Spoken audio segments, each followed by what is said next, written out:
हमारी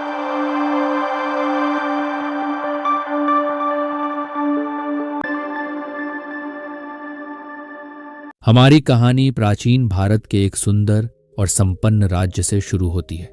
यहाँ का राजा अर्जुनवीर एक निडर योद्धा और बुद्धिमान प्रशासक थे। राजा अर्जुनवीर को शिकार का बहुत शौक था। उनके साथ उनका वफादार और समझदार मंत्री धर्मदत्त हमेशा रहते थे। राजा अपनी प्रजा के सुख दुख का ध्यान रखते थे और राज्य के विकास के लिए समर्पित थे। एक दिन राजा अर्जुनवीर ने शिकार पर जाने का निश्चय किया। उनके साथ मंत्री धर्मदत्त भी थे। घना जंगल हर तरह के जंगली जानवरों का घर था। राजा ने जंगल में घुसते ही एक सुंदर हिरण देखा। उनकी आंखों में चमक आ गई। उन्होंने धनुष पर तीर चढ़ाया और निशाना साधा। जैसे ही राजा तीर छोड़ने वाले थे, अचानक झाड़ियों से एक जंगली भालू बाहर निकला। भालू ने राजा को धक्का दिया, जिससे राजा का संतुलन बिगड़ गया। तीर हिरण की बजाय एक पेड़ पर जा लगा और राजा के हाथ से धनुष छूट गया।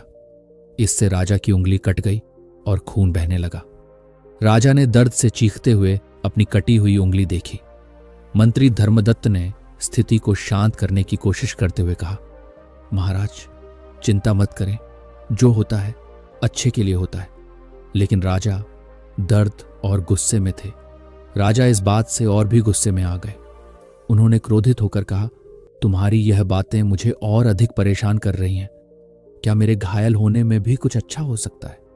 मंत्री ने सिर झुकाकर कहा, महाराज, भविष्य में आपको इसका उत्तर मिल जाएगा। लेकिन राजा ने आवेश में आकर मंत्री धर्मदत्त को अपने साथ से अलग होने का आदेश दिया। धर्मदत्त ने राजा की आज्ञा को स्वीकार करते हुए राजा का साथ छोड़ दिया और अपनी यात्रा शुरू की। दूसरी ओर राजा अर्जुनवीर अपनी शिकार यात्रा जारी रखते हुए जंगल के गहरे हिस्से में पहुंच गए। वहां अचानक एक आदिवासी कबीले ने उन्हें पकड़ लिया। यह कबीला नरबलि देकर अपने देवी देवताओं को प्रसन्न करने के लिए कुख्यात था। राजा को बलि के लिए तैयार किया गया। बलि के समय कबीले के पुजारी ने देखा कि राजा की उंगली कटी हुई है। उन्होंने तुरंत घोषणा की, यह व्यक्ति बलि के योग्य नहीं है।